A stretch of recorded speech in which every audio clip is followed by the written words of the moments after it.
All right, guys, welcome back to American Orthodoxy. I'm your host, as always, Benjamin Michael.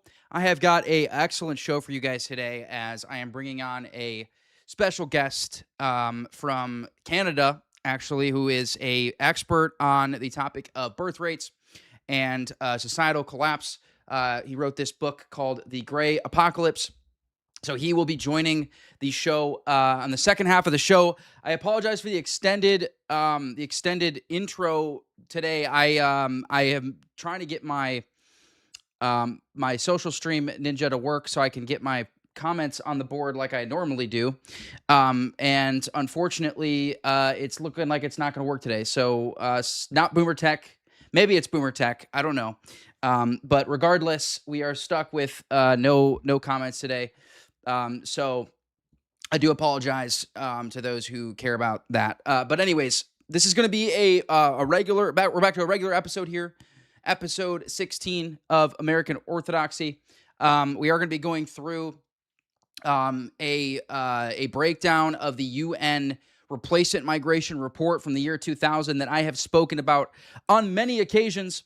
And then we are going to be bringing on the guest, and we'll see how much we get through. I also want to cover a little bit of what's going on in South Carolina, as there is a runoff election for Lindsey Graham's sister versus Ralph Norman. So this is a big election, so we can finally dethrone the Lindsey Graham dynasty, Lord willing. So pray for that election, guys. I'm going to show you guys some of the clips from Lindsey Graham's sister. It's just absolutely brutal.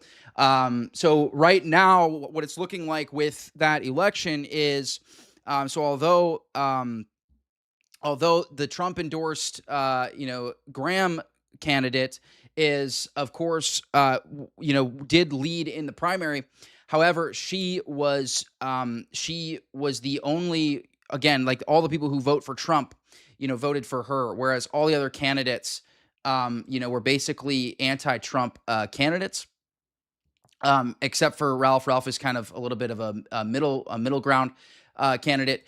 But anyways, so all of those candidates that were anti-Trump, they're all going to vote for Ralph in the runoff. So that's why it's a little bit white pilling. And so actually, while I'm on that topic, I'm going to go ahead and show you guys this clip because it is just absolutely awful.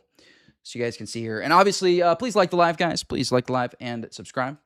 Senator, are Taiwan and the South China Sea national... This was a recent debate that Darlene Graham, the sister of Lindsey Graham, was part of in preparation for this primary and runoff. Security issues for the United States? If so, why? I'm sorry, could you repeat the question? Are Taiwan and the South China Sea national security issues for the United States? By the way, no, I don't believe she has any credentials aside from the fact that she is Lindsey Graham's sister. That's like pretty much her only political, like, of significance. And if so, why or how? I'm just going to be honest here. I'm not on national security. I'm not that informed on national security, so... But I do support the military. My brother was in the Air Force for 33 years, so I will do everything I can to support the military. My dad was in the Army. I'm not a polished politician. This is Ralph right here on the left. Here, national security is not my thing, not my area of expertise, but I do support the military. Congressman, I'll give you a chance to respond. So the fact that you don't know about national security as someone that is about to be potentially elected senator is absolutely insane for obvious reasons. And also, like, that is most American civilians understand, like, what is going on in Taiwan, right? I mean, I was literally deployed in the South China Sea for the purpose of basically letting China know that we had a presence, near Taiwan. Now, if you guys want to know the actual reason why we're involved in Taiwan, it's because we are heavily reliant upon manufacturing that they have there. That's actually why we are so involved in Taiwan. However, that is not what is usually fed the masses. Usually what's fed the masses is some, freedom and democracy for the Taiwanese people. Generally speaking, the Taiwanese people are pro-America. Again, generally speaking. And so you could keep that in mind. That is what people are generally fed. But that's the real reason is the manufacturing. So anyways, that was that insane clip. Just this debate was a disaster for her, guys. This is going to be such a spit in the face if she wins this runoff. I mean, it's just going to be such a spit in the face. It's like, how are you as a senator not able to answer a basic question like that? How can you have such little credentials other than just being Lindsey Graham's sister and be able to just get a Senate seat? That is insane. That is absolutely insane. And yet that's the state of our nation right now. Unless, Lord willing, Ralph Norman can get in. Again, bear in mind that although she won the primary, or she was leading in the primary, all those candidates that ran against her, except for Ralph, are kind of anti-Trump candidates who are going to vote for Ralph in the runoff, because Ralph was not the Trump-backed candidate. Ralph Norman is a member of the House in the 5th South Carolina district, and so he's going to be again, he's running that runoff. He's in that runoff with Lindsey Graham's sister Darlene. So, anyways, that's going on. That's what's going on with South Carolina politics. Additionally, guys, I saw this, this graph is just absolutely, I made an Instagram video about this. It's actually going viral, or it looks like it's about to go viral over on Instagram.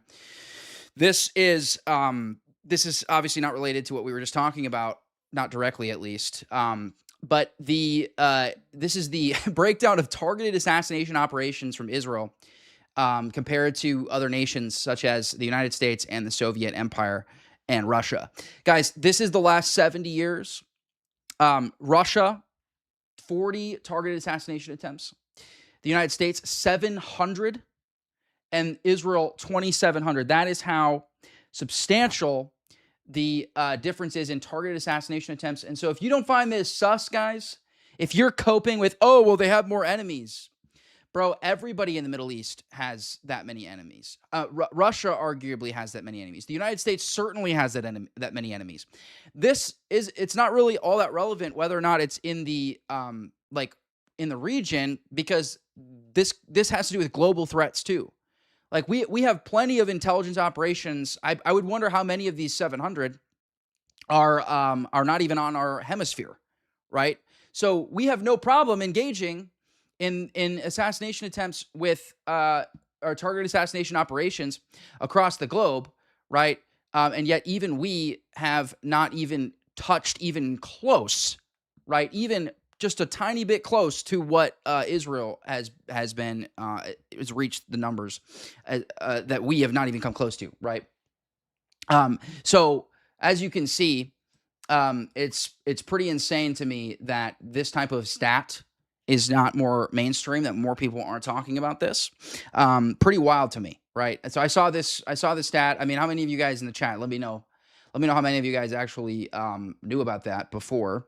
But that's a crazy number, and it makes me more suspect of some of these normie narratives around other assassination attempts, right? I mean, we already know about JFK, right? We know about JFK and how he was contesting the nuclear facilities in Israel. He wanted U.S.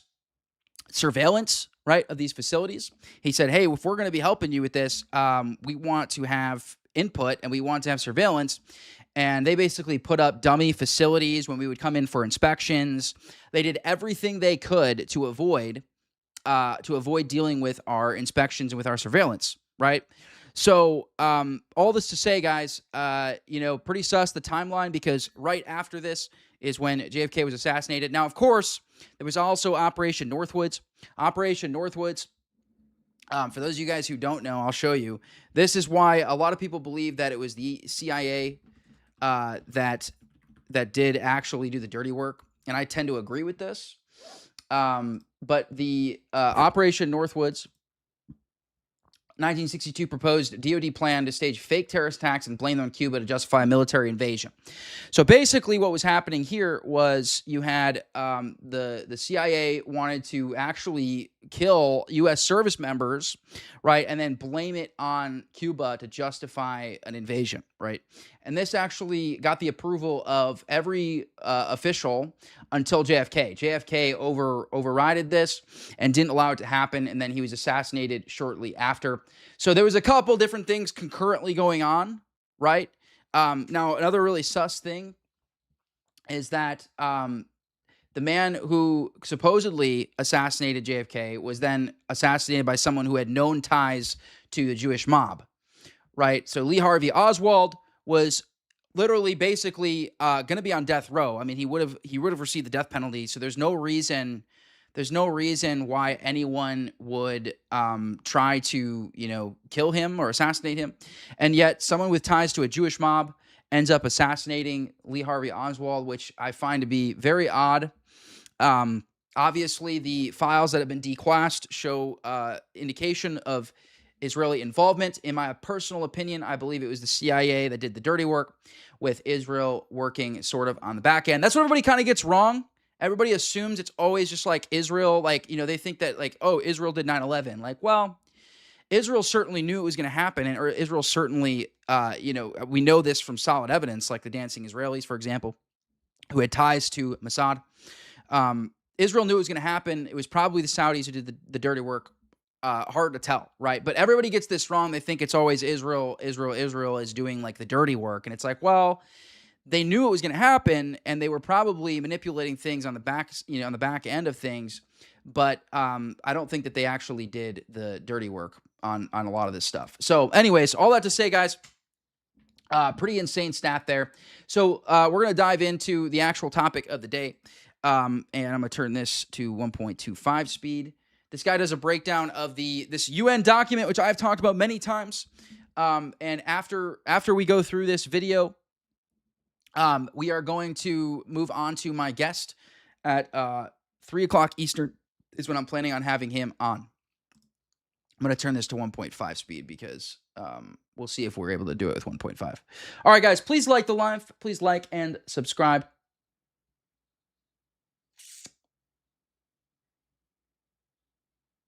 Just looking at the comments because I'm not able to see the comments right on my screen now, so I have to manually look at here. I'm actually going to pop this out. Pop out so I can move it to the other side. Sorry, I don't normally have to do this because, but I do today because of because my comments aren't working on the screen. Guys, live streaming is not easy. I'm telling you, it's not easy. All right, let's dive in. Let's dive into this video here. And here is the infamous document by the UN's Population Division, produced in March of the year 2000, titled Replacement Migration: Is it a Solution to Declining and Aging Populations? And I thought I'd start with just a very brief summary to outline what this document kind of aims to do and what it doesn't aim to do. And by the way, before we get too crazy here, you guys know how often I point out the switch in the propaganda, right? First it was, don't have babies. How can you bring babies into this horrible, horrible world? And it's a picture of a white family, right? And it's talking about overpopulation and environmental concerns, right? And then 10, 15, 20 years go by, and now it's population collapse, right? Population collapse. We need immigrants. We need these immigrants, because if we don't have these immigrants to repopulate the earth, well, guess what? Our societies are going to collapse. So we actually need third world migration. So you can see how the propaganda switched, and remember, look at the date. So, what happened here? Oh, okay. For a second, it went down to 9. It said I had 9 concurrent viewers, so I was worried that I lost connection. But okay, we're back. Shoot, now I lost my train of thought. What was I saying, chat? What was I saying? I was talking about the population collapse and third world migration, all the normal stuff. Oh, yeah. So concurrently, so the UN is putting out in the year 2000, right? In the year 2000, the UN is putting out this propaganda, this plan to actually replace populations with migration, right? When all the while pushing out propaganda to discourage people from having children in the West. Picture of a white family, right? So you can see the writing has been on the wall for, half a century. So basically what it's doing is it's examining the potential feasibility of replacing the working age population within countries that are seeing declining birth rates and seeing an aging population. So as the working age people, the population in a country gets smaller, then it's looking at scenarios whereby you replace them with migration from various other countries. And it goes through a few scenarios looking at what that would look like. Yeah, lovely. So it doesn't make any specific recommendations. So it doesn't come to My thing about British people, bro, is like, I don't care if you're British, just like don't do it in front of me. You know what I mean? Conclusion and say, we recommend that countries do this. It's basically like an exploratory document. You would ask the question, why are they exploring it? What else are they exploring? I know there are many other UN documents and, okay, won't get into it. We're focusing on this one for now. Right, so, but it's not making recommendations. And then it doesn't explore any alternative solutions. So it's not looking at everything kind of holistically. It's not looking at, is there anything else we could do? But it does make some kind of interesting judgments and make some assumptions. So we'll go through that in this video. So as for those assumptions that this document makes, so it assumes that an aging population is something that must be corrected. It assumes that there are no other fertility rate solutions that are available. It assumes that there would be no technological solutions to any of this, and that the This is actually a point I really want to talk to our guest about because he's an expert on this and I'm not. And that's the notion that I have pointed out many times, guys, that I believe that basically this nonsense that you have to perpetually have an increasing population, I believe that is actually propaganda. I don't think that you need to perpetually increase as a population. I think that slight population decrease, like we see in Japan, is actually not a bad thing. And actually, I think we have way too many people in this country. And so, yeah, we need the way more important thing about what's happening in our society is remigration. Remigration is a way bigger problem than birth rates, because we're actually fine if we an America of 200-300 million, nothing wrong with that. Anyone telling you different, propaganda, total nonsense. Yeah, we'll take a slight economic hit, but we'll adjust and we'll progressively go down so that it doesn't all happen at once, right? Now, a lot of the remigration is actually going to happen at the same time, right? But we'll put measures in place so that we don't take too much of an economic hit. There will be a slight economic hit. It's inevitable. But that's a sacrifice that we're willing to make to return to our, the intangible aspects of what makes America, America, right? And that so that's a higher priority for the youth in this country than GDP go up. And even GDP per capita, right? If we look at Japan, has actually gone up, even with their slight population decrease. Sort of environment that was the case in the year 2000 would continue indefinitely. So it makes quite a few assumptions. And I think the assumption that really... and that's another thing too. Remigration can help boost. So even though GDP, total GDP goes down, right? It actually, other aspects of the economy there's a lot of benefits. Like there's more housing now. All those houses that are built that are being occupied by immigrants, all of those are now available to the average American, right? The heritage Americans.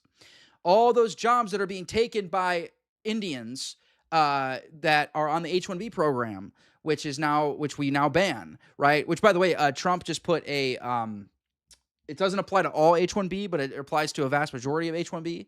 I believe it was for renewals. It's $103,000, not renewals, it's for new ones, I think.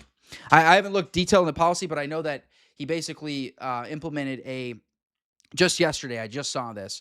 Just yesterday, he implemented a new policy, basically $103,000 a fee for H-1Bs. Again, it doesn't apply to all of them, but I think it's going to mitigate a lot of the H-1B problems. But anyways, all those jobs that Indians are doing for $80,000 a year are now going to Americans for $120,000 a year, right? So basically, yeah, you do actually have an economic boost, right, from these things when you actually remigrate people, back to their homelands. Stood out to me was this kind of it was an assumption that was spread through the whole thing, which was that an aging population is definitely a bad thing. A declining population is really bad and must be avoided at all costs. So there was this kind of ingrained idea that populations must always continue to grow and grow. It wasn't even just about sustainability. It was about basically growing populations. There was this assumption that any population that stagnates or declines is a negative thing. So I think that was the assumption that really stood out to me the most. I'm not going to go through this whole document. This is the first time I've ever heard anybody make that point except for me. I've never heard anybody else make that point. I've read the whole thing in detail, basically all of it, right? And I just wanted to give you the gist. That's what I've done. I've basically created a summary now. So let's start that with the executive summary, with this comment. Focusing on these two striking and critical trends, the present study addresses the question of whether replacement migration is a solution to declining and aging populations. Replacement migration refers to the international migration. Remember, guys, this is a United Nations document that talks about all Western nations, United States, Australia, Europe, all Western nations. It's addressing this quote-unquote problem of declining and aging populations and how to resolve it. And it's from the year 2000. That would be needed to offset declines in the size of a population, the declines in the population of working age, as well as to offset the overall aging of a population. So that's, as I said in the introduction, basically that's what it's targeted at. You're seeing this reduction in the population, and then what would be necessary to balance that out, deal with the aging population, declining population as a result of lower fertility rates. How many people do we need to bring in to deal with that? Next up, although fertility may rebound in the coming decades, few believe that fertility in most developed countries will recover sufficiently to reach replacement level in the foreseeable future, thus making population decline inevitable in the absence of replacement migration. So this is from the executive summary, right? This is just crazy to me, and I think it's just completely wrong. It's like this throwaway statement that says that there's no evidence to suggest that fertility rates are going to rebound, and so therefore we need to really think about this replacement migration. We have to bring loads of people in to replace them, the people that are causing the reduction in the population, essentially. But to me, that's and then what ends up happening, right, is there's this compounding problem where you're bringing in all of these migrants that are increasing the population, which means you have more people that you need to replace now, right? So when they're talking about replacement fertility, right now you have an even higher population of people, so you need to have even more babies, right? This is the compounding propaganda that they are basically implementing, right? And it's all based on this false assumption that you need perpetual population increase, which you don't. Completely crazy. It's a completely crazy idea. It's like, oh, look, it's not changing. Fertility rates aren't improving, and so therefore we must bring in loads and loads of people and replace the population. So just, yeah, it's insane. But moving on, and this is still from the executive summary. If retirement ages remain essentially where they are today, increasing the size of the working age population through international migration is the only option in the short to medium term to reduce declines in the potential support ratio. The support ratio means the number of working people to the number of elderly people who are retired, so they're basically supporting them. It's a support ratio. So they're saying that because there's more and more elderly people and there's less and less working people, therefore that support ratio, the ratio between working people and elderly people, is decreasing. And so we, in the short term and medium term, the only solution to that is replacement migration. Next, maintaining potential support ratios at current levels through replacement migration alone seems out of reach because of the extraordinarily large numbers of migrants that will be required. So essentially, right off the bat in the executive summary, it's saying replacement migration is not going to work because we need to bring in loads and loads and loads and loads and loads of people, which is unsustainable. So that should be the end of the conversation. That should have been the end of the conversation right there. And it's really interesting. We're going to go through a bit of data, okay? And it's going to show how basically this document looked at various scenarios and said, well, if you really did want to deal with this aging population problem and the fertility rate through migration, well, then you'd need to bring in crazy numbers of people because not everybody who comes in is young. Okay, right, let's move on. I just quickly wanted to show this last bit from the executive summary. So I'm not going to read through this whole thing. It's just this last bit that's highlighted here I want to focus on. It mentions integration of large numbers of recent migrants and their descendants. So it's basically considering, what would be required within a certain population if you were going to do replacement migration. And one of the things that this UN document refers to is the necessity for integration, right? Exactly what we haven't seen, not from everyone. Of course, a lot of migrants do integrate well, but a lot of migrants really don't integrate whatsoever. Yeah, so basically they're giving lip service. They're giving lip service to the notion that, yeah, you need integration, right? Otherwise, you don't have a country anymore, right? Basically, effectively, it's open borders. That's like, I've made this point many times. In Europe, their legal immigration policies are so lax that like illegal immigration is not even relevant in Europe. And it's becoming less and less, well, under Trump, it's gotten a little better, but basically illegal, legal immigration, the distinction is pretty much irrelevant, especially in Europe. Now let's move on to the literature review segment of this document. With this statement, the future population size and age sex structure of any country depends basically on three demographic components: fertility, mortality, and international migration. As no policies to increase the mortality of a population are socially acceptable, there are, in theory, two possible ways of retarding or reversing demographic aging. First, a reversal of declines of fertility would... Oh, anyway. I'm going to start saying retarding in regular professional dialogue. And see if people react. I'm just going to blow right past it. So the point I wanted to highlight here, so it goes on to say that, of course, you can raise the fertility rate or you can bring people in. That's how you can deal with the problem of an aging population and declining population. But the thing that really stood out to me here, look at that sentence. Just look at it, I can't believe it. As no policies to increase the mortality of a population are socially acceptable, there are therefore these other two possibilities. So it's saying well, if you could increase the mortality of the population, then, but that's not socially acceptable. What a crazy thing to put into a UN document like this. I mean, come on, that's nuts. It's so badly worded. Horrific, really horrific. And still within this literature review section, it's kind of hitting home again on this idea that the fertility rates are not going to increase when it says this. You know what, shockingly, I haven't looked into is like who put this document together. I need to do some research on who actually put this document together. I wonder what we're going to find. What do you guys think? What do you guys think we're going to find?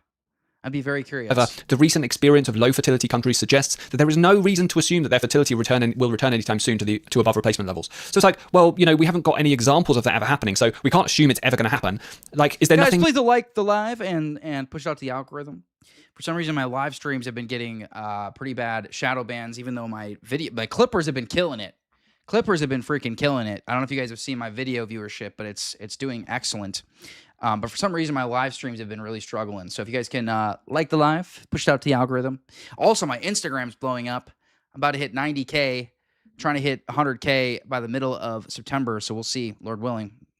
You could have done in the year 2000. You're seeing these declining fertility rates. Maybe you should look at why they're declining. Maybe it's women going into the workforce. Maybe it's not providing them with the support they need. Maybe it's capitalism and ever-increasing wealth inequality, destruction of the middle class, economic conditions that's causing women to have to work to rely on 2 salaries. Did you not think about any of this? No, you thought, you know what, we need to just bring in millions and millions of people into these countries. No other possible solution. Madness.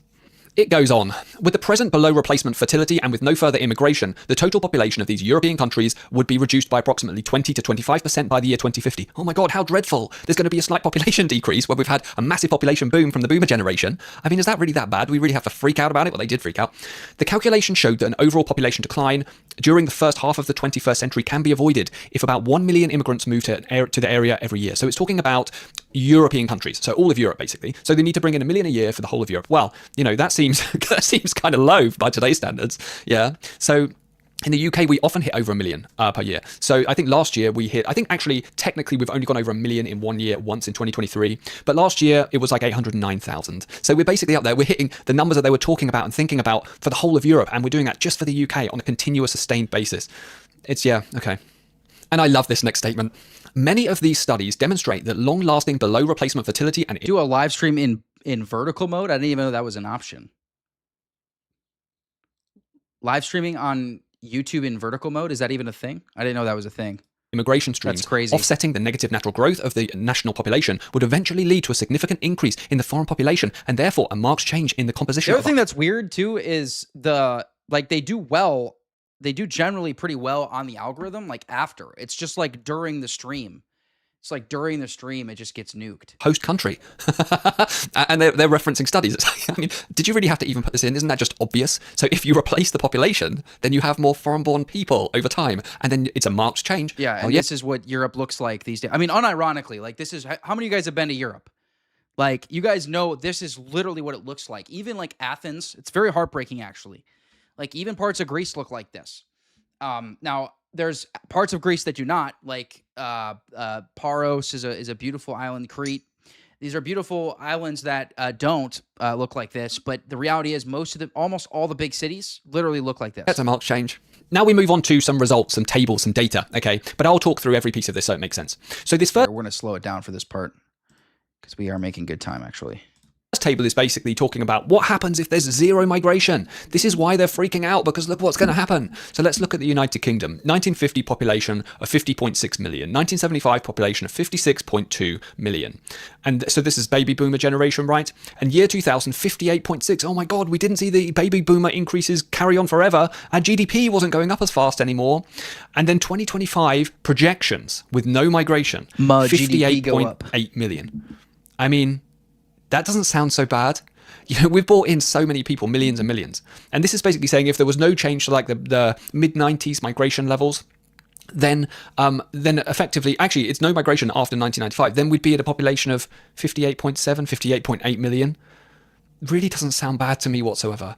So if the population goes down slightly, so look, between the year 2000 and the year 2025, and this is why they were all freaking out, we saw only a 268,000 increase, a 168,000 increase in people, right? That was their projection. And they were like, oh my God, we need to import millions and millions of people to keep the growth going, the unsustainable growth going. And then they projected by 2050 it would decline from 58.8 down to about 55.6. Maybe that's some kind of, sustainable balance. Maybe that's a good thing. Yeah, maybe it's the economic model and various other things in society that aren't set up properly to support the population. Maybe mass migration is also unsustainable, but they didn't think of that. And remember when I mentioned this support ratio, that's the number of working people to the number of elderly people. By the way, the sustainability aspect of mass migration is something I'm very interested in, because that's a point that Allan, the guy that I'm bringing on, also makes in my brief overlook of his book and his other interviews he's done. So I'm really curious to ask him about that, because I've never really heard that talked about, like the lack of sustainability of it. I mean, also, like, there's just the obvious competing cultures, right? So you guys know I bring this up all the time, the fact that multiculturalism does not exist. Okay, you bring all these people in from these different cultures and they stay with their own people. That's what ends up happening, right? They stay with their own culture. They stay with their own people. That's why you have, a whole Haitian community and a whole Muslim community and a whole Chaldean community. Like, this is how this works, right? And so as you bring in more mass migration, you're going to have more cultural discohesion, not only lack of absorbing to the dominant culture, but also you have all these competing cultures, right? And so you're going to have you have the Hindus that are going to be competing with the Muslims, and who are competing with the Haitians, who are, it's just a total mess. You don't have a country anymore. Balkanization then becomes inevitable, and not any sort of good kind of balkanization, if there even is such a thing. So this table here talks about the support ratios that we've seen. So basically it's like, how many working people do we have to the number of elderly people? Okay, so in 1950 it was 6.24. So 6.24 working people per elderly person. That's quite a lot, isn't it? 1975 it dropped down to 4.5. And then they projected, in 2000 it was 4.08, and then they projected that in 2025 that would drop to 2.93. Oh my God, it's going to drop to 2.93. Now, the reason this is so ridiculous is because we did mass migration on steroids in the United Kingdom, and right now we have a support ratio of 3.25, so not that far off. So we've seen pretty much the same drop, and we've done the immigration. How does that work out? And so even though we've got that support ratio, there's another layer to this, which is a lot of people are out of work. A lot of working age adults aren't in work. They're on benefits. The numbers are increasing basically exponentially a lot. Yeah, so that's another flavor to add to this. Again, just absolutely insane that you can show up to a country and immediately start receiving welfare benefits. Absolutely insane. Like, to call it suicidal empathy is not even doing it justice. Like, so remember how they first fed us the best and the brightest bullshit, and then now it's that doesn't even matter? I don't even know what the selling point is. What even is the selling point? What that you can possibly feed somebody to justify bringing in migrants and immediately putting them on welfare? The crazy thing to me is, like, this was their projection. They were like, oh, we've really got to avoid this. And we did the migration, and we got to pretty much the same result anyway. All right, now, this next table is kind of the bulk of the whole thing. This is like the summary of the whole document. This is the most important piece. Okay. What this does is it looks at various different scenarios, and it says how many migrants would be needed to achieve those scenarios. What would the migration look like under various conditions in order to achieve certain outcomes? I don't see anybody doing live streams vertical on YouTube. Like, none of the big Christian right-wing creators do that. So are you just talking about, like, it's just good for guys that are just getting started? It's like good to get traction. Is that what you're saying? Because I don't know. I don't see anybody doing that. That's right. We're going to focus on the United Kingdom. As you can see, there's a bunch of other regions and countries, okay? So I'm going to talk you through the different scenarios and basically what this data means. Basically, every single developed nation. That's what they want to replace every single developed nation. Every white country plus Korea and Japan. So we are going I mean, Japan has always been treated as like an honorary white. Like, they get the same amount of, like, there's anti-Japanese propaganda at just about the same rate as you get anti-white propaganda. Ignore scenario 1 and 2. For our purposes, we don't really need to look at those. Obviously, scenario 2 is just no migration. But, to keep things a bit short, so scenario 3, this is constant total population. So it's to keep the population consistent between 1995 and 2050. What's the level of migration we need? This top table, so this table here, this is saying that we would need, scenario 3, 2.634 million people over those 55 years. Okay, 2.634 total over those 55 years. Doesn't really sound that much, does it? Just to keep that population steady, okay? And now we go to scenario 4. And scenario 4 By the way, guys, I am going to do a members-only live stream today. I've been slacking on that. So if you want to support me monthly, you can sign up for memberships. Also, please like the live and subscribe.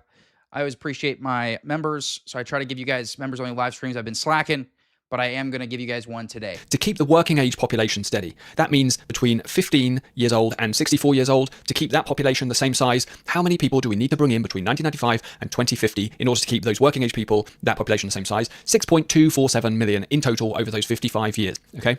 But I think scenario 5 is by far the most interesting because this is the one that I feel breaks the entire model. Some of these numbers are crazy, and effectively, when you look at it, it basically says, right, replacement migration doesn't work. Unsustainable, this concept doesn't work.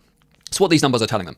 Okay, so what is it? Scenario 5 is, remember we spoke about the support ratios? So it is the potential support ratio, the number of working age people to the number of elderly people, yeah? So each elderly person is supported by how many working age people?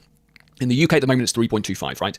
So what scenario 5 did was it looked at, if there was no migration, where would that peak after 1995? And then how would we keep it at that level? How many people would we need to bring in to keep that ratio of working age people to elderly people the same?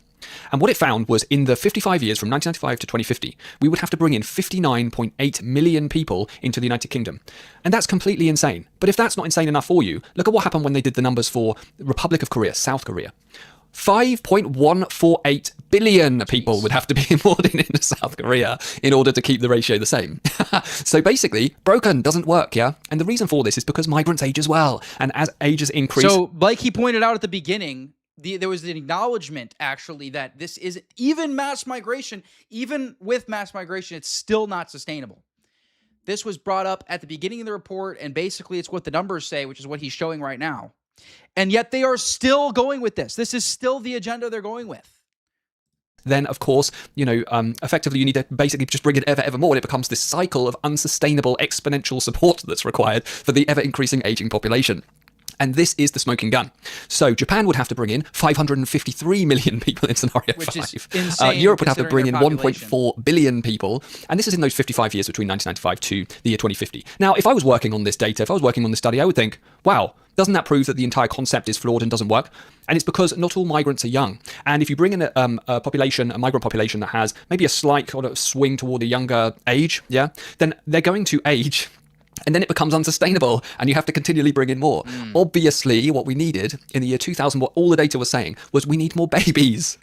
But the even more crazy thing about this is that despite the fact that the gross numbers show that this is completely... And by the way, guys, I've talked about financial incentives for having children, but you want to know the number one way to incentivize? It's actually glorifying motherhood. See, women are very susceptible to propaganda. Propaganda, by the way, is not always a bad thing. You can use propaganda to glorify motherhood, the actual Christian, God-given, divinely prescribed role as a woman is to be a mother primarily. Not exclusively, but primarily, right? Everybody always, only like the low IQ, the double-digit IQ people cannot comprehend the distinction between the normative and the universal, right? Normatively, it is the case that is the primary role of a woman, is motherhood. So what you should do as a society, right, is you should glorify motherhood, not boss babe. You should shame boss babes, right? And you should shame people like this Lindsay Clancy case, right? Anyone who is supporting her, right? You should shame those people.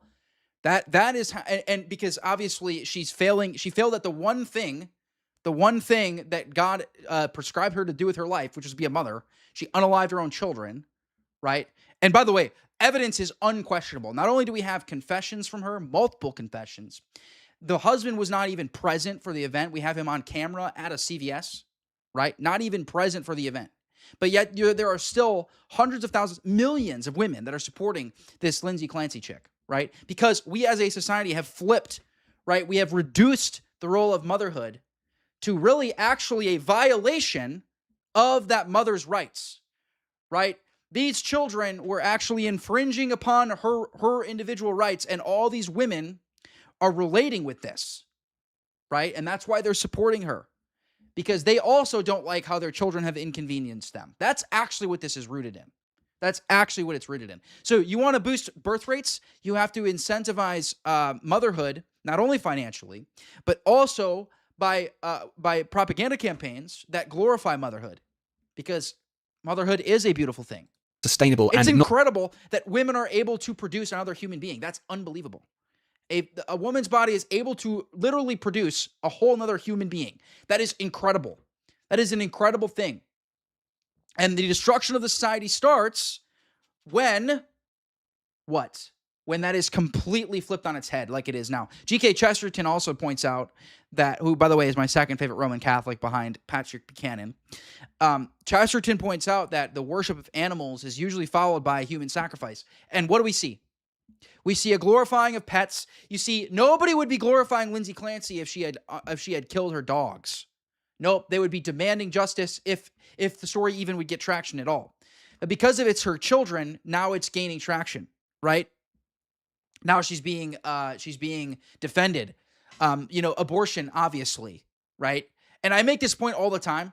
I don't like debating abortion because it's like so far down. It's like so deep in the moral decay of things. It's like, how am I literally debating whether or not it's okay to literally kill a baby? Like, how is that what we are debating right now? Because, by the way, the left doesn't even... Remember when they used to contest that it was a human life? That was what it used to be. That's not what it is anymore. Now it's fully reliant on bodily autonomy, quote unquote. That's their whole argument now, is bodily autonomy. Has nothing to do... Now they acknowledge it's a human life. Now they acknowledge that. Nobody really contests that anymore. So you are literally debating whether or not it's okay to kill a innocent human life with somebody. Does that sound like somebody that's reasonable? Is that person really a reasonable person? Or are there all kinds of things you need to unpack before you can get to that point and have that discussion with them? Not a solution to the problem. This next table shows the number of migrants would have to come in for each scenario per year annually. And the United Kingdom for scenario 5, it's 1.08 million. And we actually hit that, and we're actually close to that on a recurring basis, that completely unsustainable level of migration that results in 59.8 million over 55 years, and would basically result in having to import billions if our life expectancy increased. I mean, this is, to me, for anyone who understands what this data is showing you, this is telling you this doesn't work. Let's stay on this table just for a moment that shows for the United Kingdom, per year immigrants would have to come in to achieve these different scenarios. So we've got constant total population, the overall population staying the same, or we've got constant working age population, the number of immigrants for that category. And then lastly, of course, we've got that crazy scenario 5. Since 2020, the United Kingdom, over the 6 years that we are looking at, has averaged 556,000 migrants gross coming into the United Kingdom every year, 556,000. So look at that compared to these different scenarios. It's just crazy, crazy high. It's way out there in terms of these scenarios. It gets even crazier. Check this out. In the absence of migration, scenario 2, the figures show that the ratios between population in working age and population past working age would remain in 2050 at their 1995 levels if, by 2050, the upper limits of the working age span were increased from 65 to about 72 years old in the United Kingdom. Okay, so that's crazy. Basically what that's saying is that if the retirement age was increased from 65 up to 72 by 2050, then the working age population would stay the same. So the ratio between the working age and the elderly would stay the same if you increased that retirement age up to 72 years old by 2050. You know, the crazy thing about this is that we're doing migration at levels that are the way upper limits of this document, and we're also well ahead of schedule in terms of moving the pension, the retirement age up as well. How are we achieving the worst of both worlds? This is, remarkable, isn't it? But what actually happened then? So check out this migration chart. Basically the European equivalent of Social Security benefits, right? Which we've been hearing forever, they are going to cease at a certain point, right? That is true.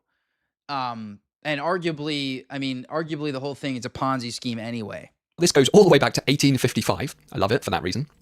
And what it shows is a huge spike, okay? So it kind of moved up after, before World War II and then continually, basically, since then. And then Tony Blair, right? And this document was produced in the same era. And this was when this world centricity was really in vogue. And, all of the kind of globalization, trade liberalization, migration liberalization was happening. And this UN document is kind of part of that, right? You can see that arrow where Tony Blair comes in. And basically straight after that, that's where everything skyrocketed and just went up and up and up exponentially.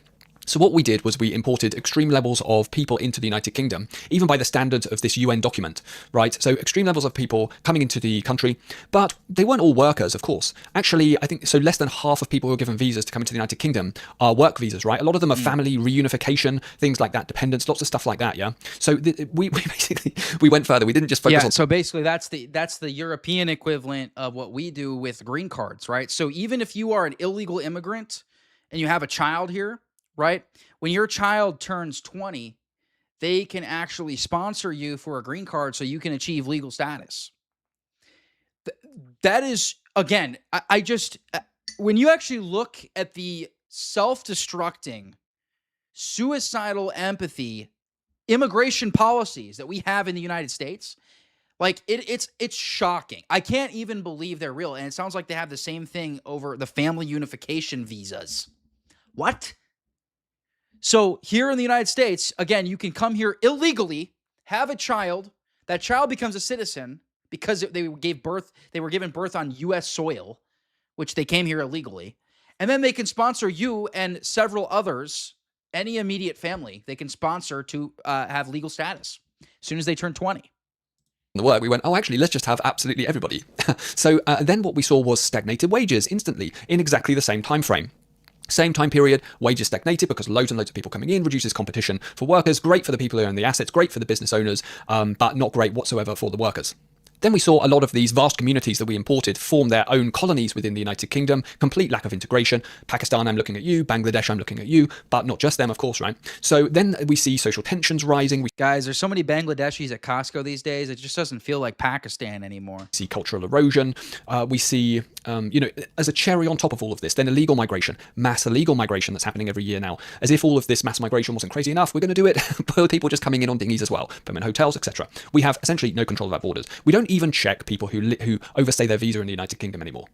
And tables like this give some kind of perspective on what's happened in the United Kingdom in a very short period of time. So politicians and people in mainstream media will have you believe this is all just normal, this is normal stuff, normal, yeah? But this is most certainly not normal. So have a look at this chart of the demographic changes within London, our capital city, okay? So this is percentage of London boroughs, which is white British and Irish by census every year, yeah? So 1961, census every 10 years anyway. 1961, you can see in the 90s, the high 90s, London overall 94.5, and then we move forward every 10 years, right? And now it's 38.6. That was as of 2021. So a lot's changed since then. The 2031 is going to be a lot lower because we've had the Boris wave and just things have just gone completely insane. All right, now I want to... All right, so you guys get the gist of the video here. Basically, this has been literally UN prescribed policy. This is not any kind of conspiracy theory. You guys can go and actually read the breakdown. Again, so this document acknowledging that mass migration does not work. It is not actually going to fix the problem at hand. It's not sustainable. And yet they still have continued to push for this mass migration propaganda. All right, guys. So I do have my guest here. I'll let him introduce himself. Like I said, he's the author of... Here, I'm going to give myself full screen so I can show you guys. He's the author of this book, Gray Apocalypse. I'll let him kind of explain it. Here, let me get him on the screen. And you should be... You are... I think you're muted, Alan. There we go. Yeah. All right. Am I coming through all right on your end?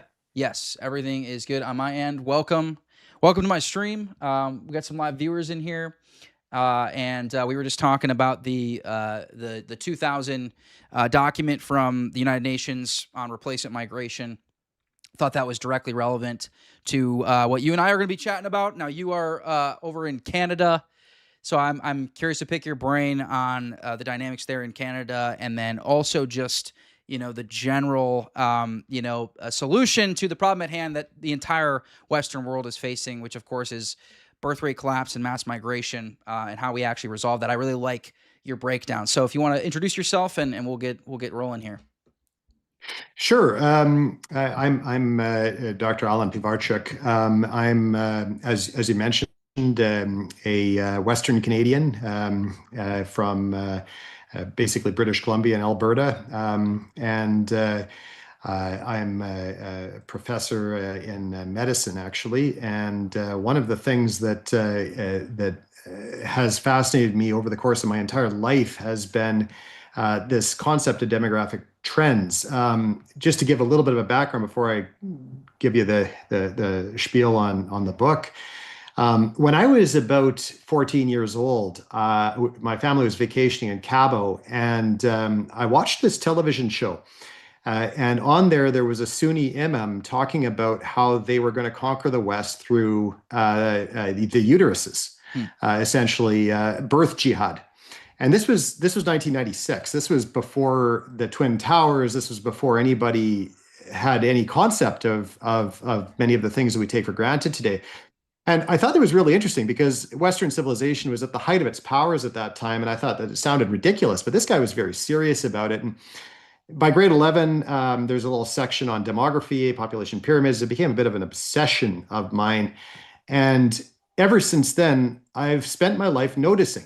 And by the time I reached the last few years, I've got 4 children of my own. And as a father, I'm trying to figure out how to help my children navigate this mess of a world that's developing. And from there, I put together all of these thoughts that I had and that I'd read and that I'd essentially synthesized over the course of about 25 years. And that's where my book came from. So Gray Apocalypse is a book about what happens when advanced societies stop replacing themselves. And we think about civilizational collapse as something that happens due to war or famine or natural catastrophe or man-made catastrophe. But my argument is that the defining challenge of this century is aging populations, collapsing fertility, and societies that have lost confidence in the future itself. And what that looks like on an economic, political, technological, family life, and civilizational level. And to your point, how some of the solutions that have been put forward by our leaders are making things worse, not better. And so that's kind of a background on that. Sure. So, you talk a little bit about so one of the things that we just went over in the video that we were reacting to was the lack of sustainability even of mass migration. I think this is something that you talked about. I watched briefly your other interview that you did not too long ago, and I think you were talking about the lack of sustainability of mass migration to actually solve the problem. Now, you focus a lot more on sort of the fostering of local communities, particularly in the church. And so how do you see, we were just talking about this, about how, financial incentives are they only go so far when it comes to, increasing birth rates and things of that nature. What really matters more is glorifying motherhood. The divinely prescribed role of a mother or a woman is to be a mother, of course. And so, how do we do that? Well, first of all, talk about the lack of sustainability of mass migration, and then what the actual solution is with fostering local communities. Yeah, so I mean, there's multiple reasons why mass migration is not a solution, even though it seems to be what most Western leaders are buying into. I mean, they're in a desperate situation right now, right? They've made countless promises to seniors that they can't keep. The seniors are the electoral majority, and they think that the way out of this is to bring in an entirely new population of young people. I mean, first of all, there's the compatibility issue, and I know you talk at length about that, right? Cultural compatibility. Yeah. But there's a deeper problem that even if you set aside all of those issues around cultural compatibility and the big issues that diversity is actually a major weakness for a society, that actually undergird why this isn't working and why it's really going to fail in a very visible way in the next 10 to 15 years. And that is that population collapse it's metastasized. It's not a Western phenomenon anymore. I mean, the Oriental world has suffered an even worse collapse in its fertility rates. But what we're seeing now, and a lot of people don't realize this because you look out in your world and you say, oh, well, who's replacing all of the workplace jobs? And you see Indian immigrants and migrants from Africa. But what people don't realize is that in the last 4 years, the fertility rate of India has fallen to the same level as white Americans.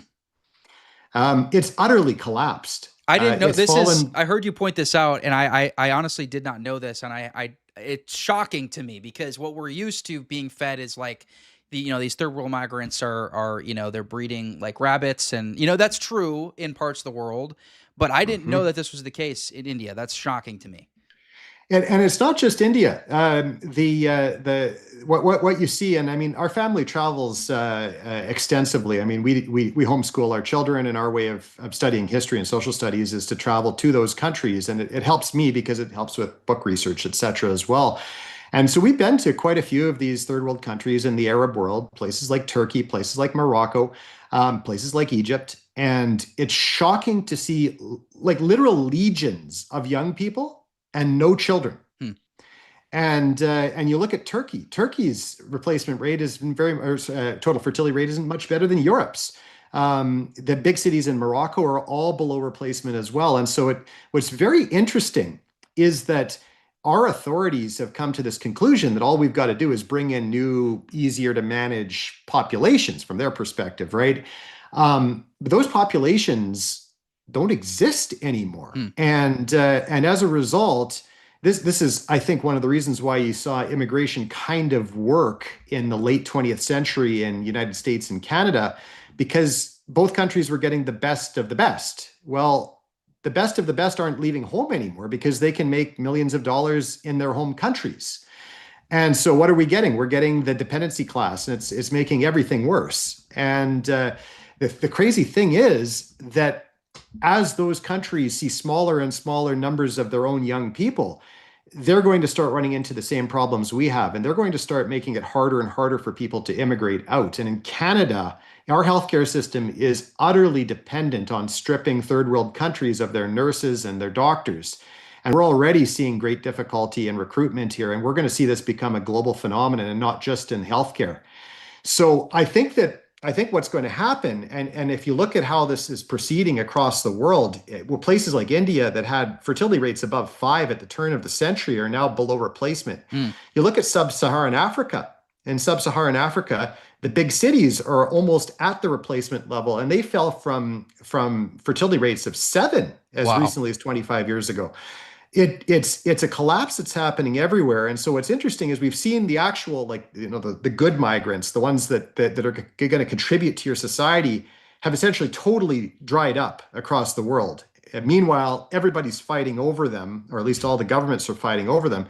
And so we're left now with what amounts to warm body hires, and that doesn't work at all. But even the warm bodies are going to dry up in the near term.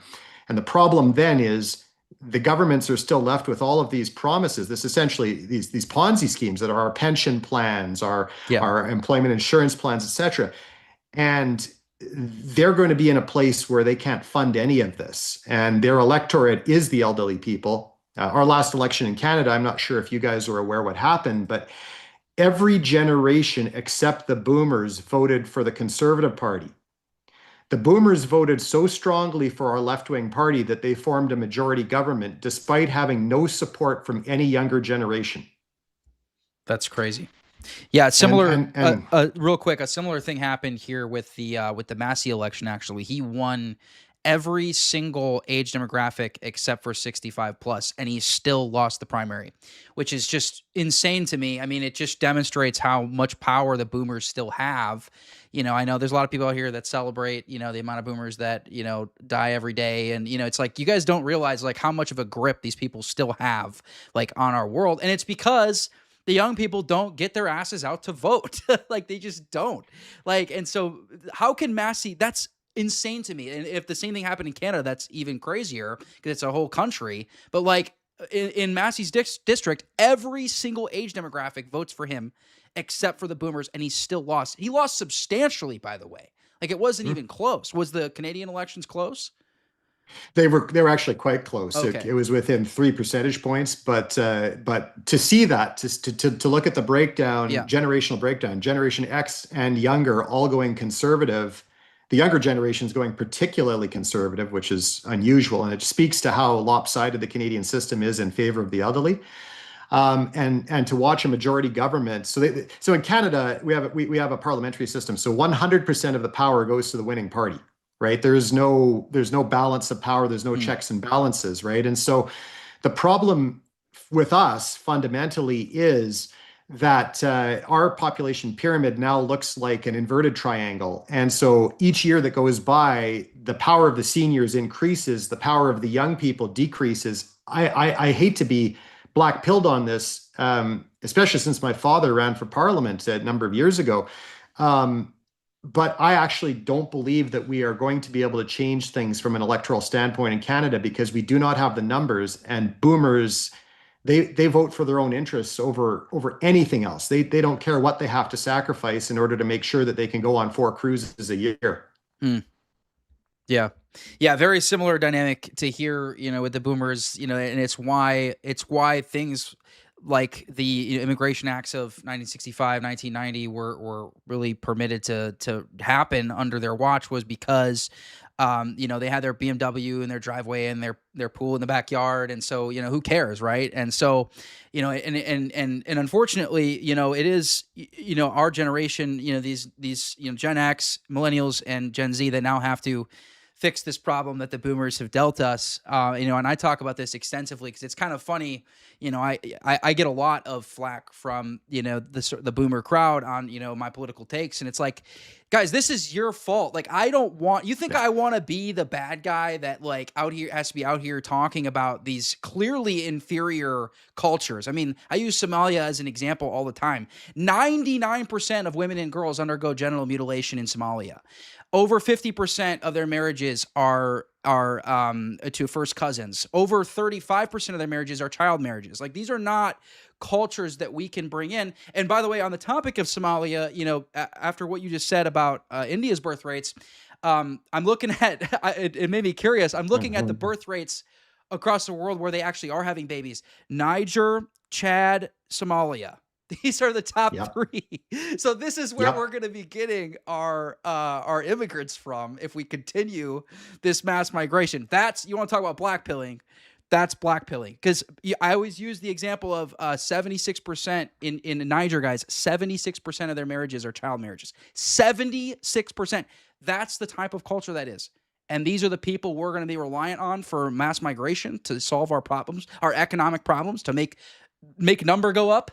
Like, so we have to have a flipping in the the hierarchy of our priorities, and that's something that Pat Buchanan talked about very early on, and something that I've talked about all the time on my show is like, we need to flip our priorities from this GDP to like, no, like these are intangible things. I use the example often of like a New York lawyer compared to like a Greek fisherman, right? Like a New York lawyer, his GDP is way higher than a Greek fisherman who is making 20,000 euro a year, right? But like, who would you rather be? Like, whose life is better? Who has a better quality of life? The Greek fisherman who makes 20,000 euro a year out on the beautiful waters of Greece, and then he goes home to his wife and children, right? Or the New York lawyer that's working 85 hours a week, right?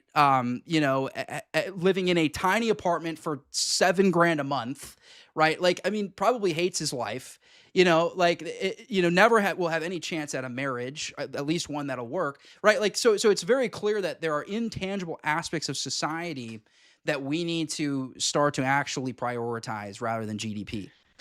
Well, and you look at that on a national level, right? And people really don't like it when we talk about this, but when you look at Russia versus, say, Europe, or Russia versus America, and they talk about GDP, it's Russia is only 10% of the GDP of America, or some similar percentage versus Europe.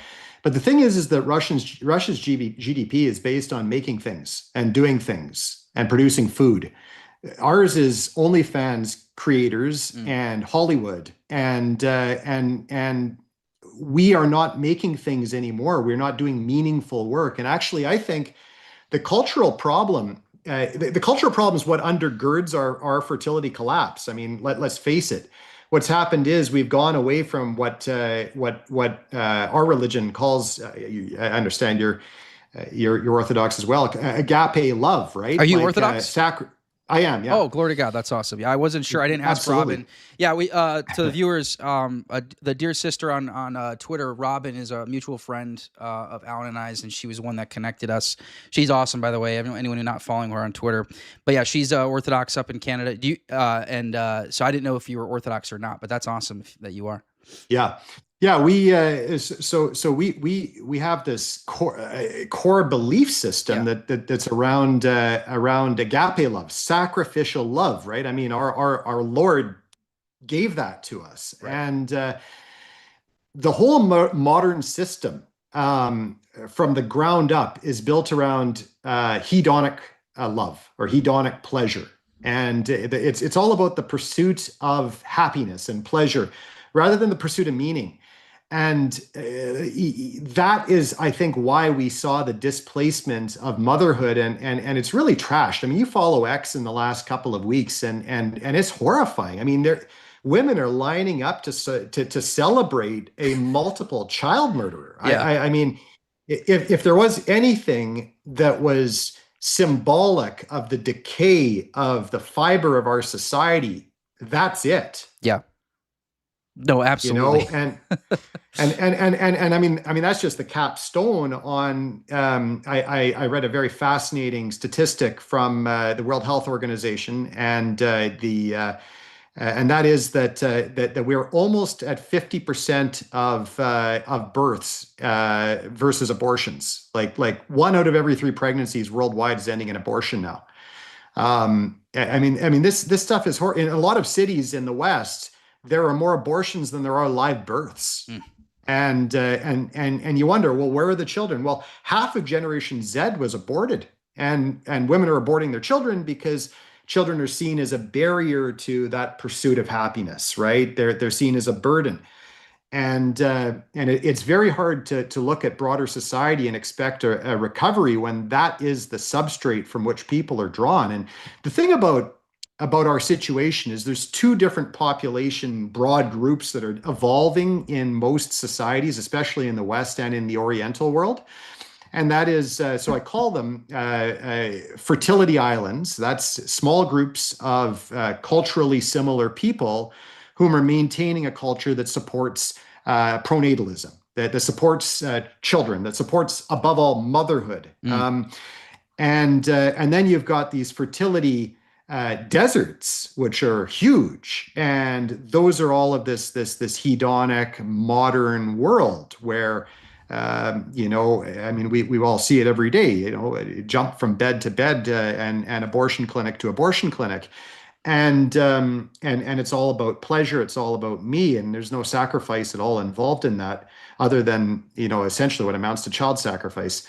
And so I think that what's very interesting is when you actually drill down to it, Orthodoxy is, at least Western Orthodoxy, is one of those fertility islands. I don't know what your parish is like, but in our parish, the 3, 4, 5, 6 child family is very normal, and it's highly celebrated.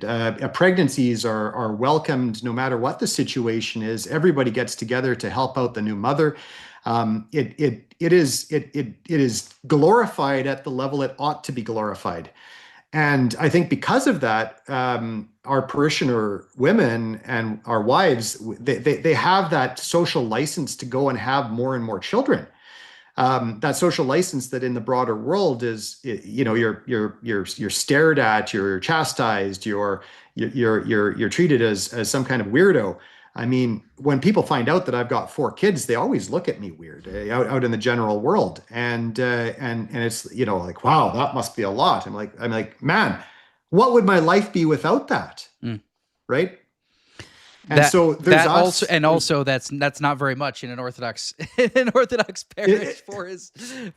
We have at my parish in San Diego, when I lived there, we had a one of the couples that went to that parish. They literally drove to church in a bus, like an actual bus. I'm not talking about like an extended van. Like this was a literal bus, and it had like a basketball hoop attached to it in the back so that the kids could play basketball. They had it actually. I kept getting contradicting numbers as to how many kids they actually had. I think we landed on 23 is how many they actually had, and I think 12 of them were biological. And then the rest were adopted. So when we left that parish, they were still popping out babies, and then their kids were popping out babies too. So, what's funny about that is, so I was, as many Western medical professionals are, I worshipped at the Temple of Science for most of my life, and I came to Orthodoxy even though my ancestry is Orthodoxy. Much later in life. So did my wife, right? And we were 2 kids in, but unfortunately 40 years in when we took our baptism. And my wife always says if we had figured life out earlier, we'd have 8 kids. I mean, you never know. The Lord might have some further plans there, but it gets harder when you're in your mid-40s. Yeah. How long have you been Orthodox? So I started inquiring just before all of the crap started happening with COVID. Okay.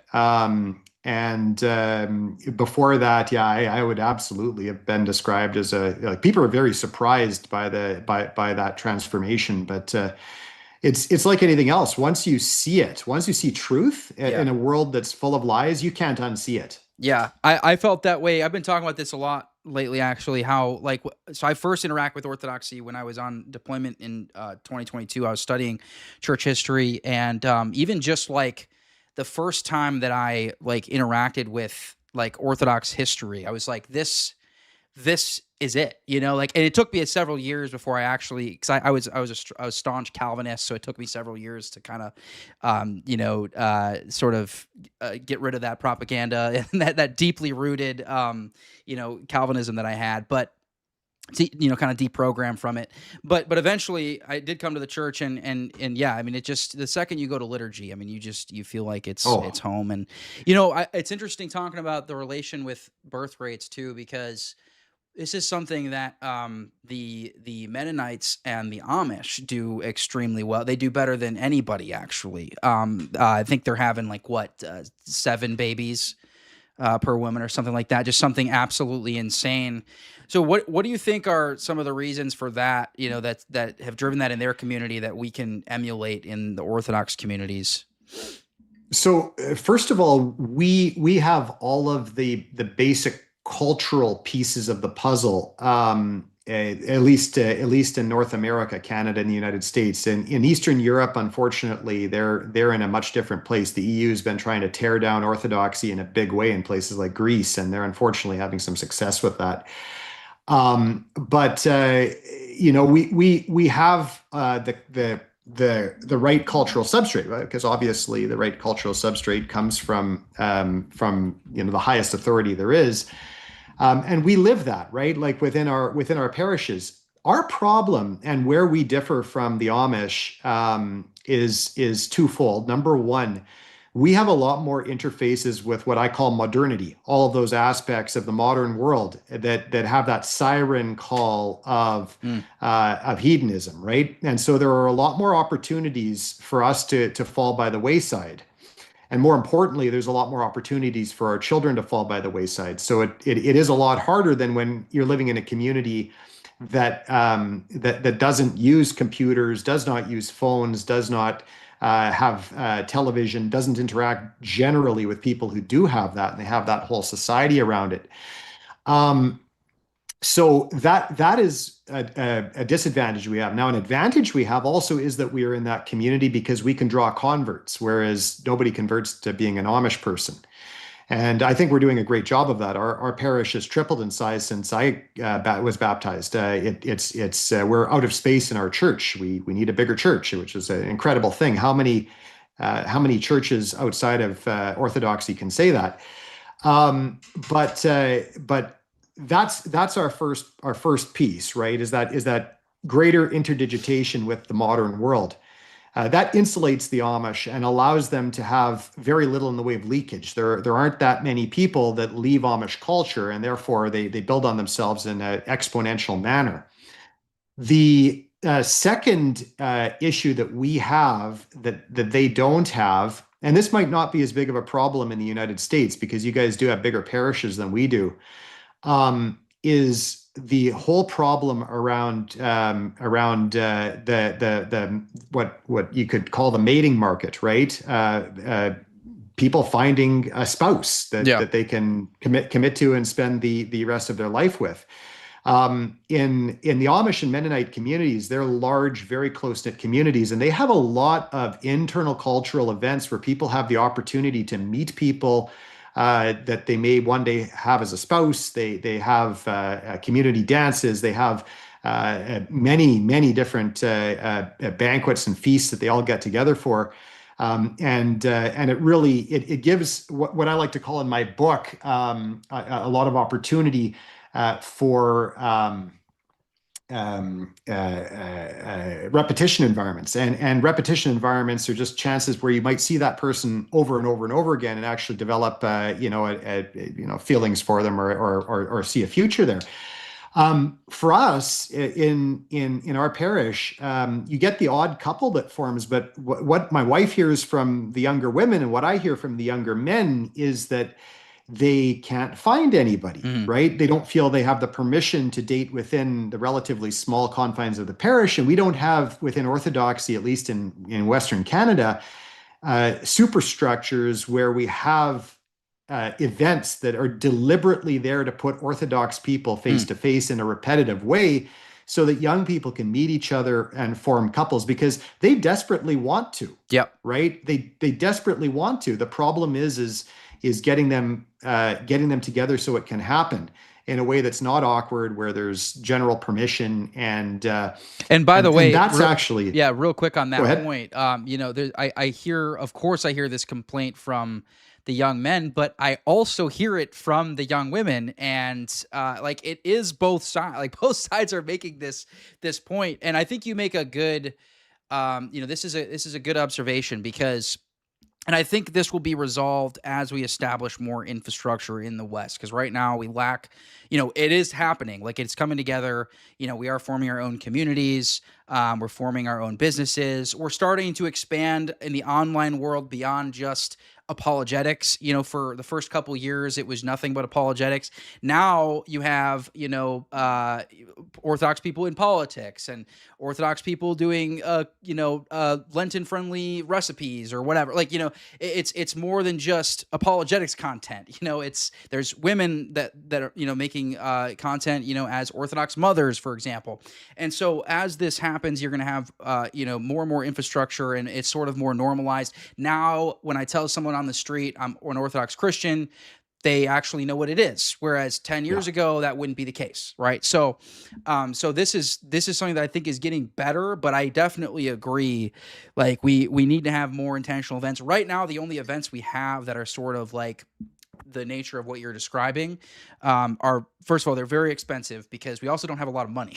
The Orthodox Church that's does very not true. in the West That's very right now. true. Yeah, only the Greeks have money, and the Greeks don't like to share it with anybody else. So everybody else is kind of trying to figure that out, and that's why I tell guys, that listen to me, I'm like, you guys got to go.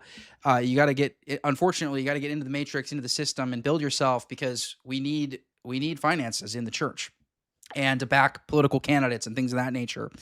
So, one of the things I wanted to ask you about was, I've long said I feel that, there might be a Western nation that has to go under in order for the rest of the world to sort of learn what is actually coming. I'm talking about turn into a third world country. I think that might have to happen, and it might happen.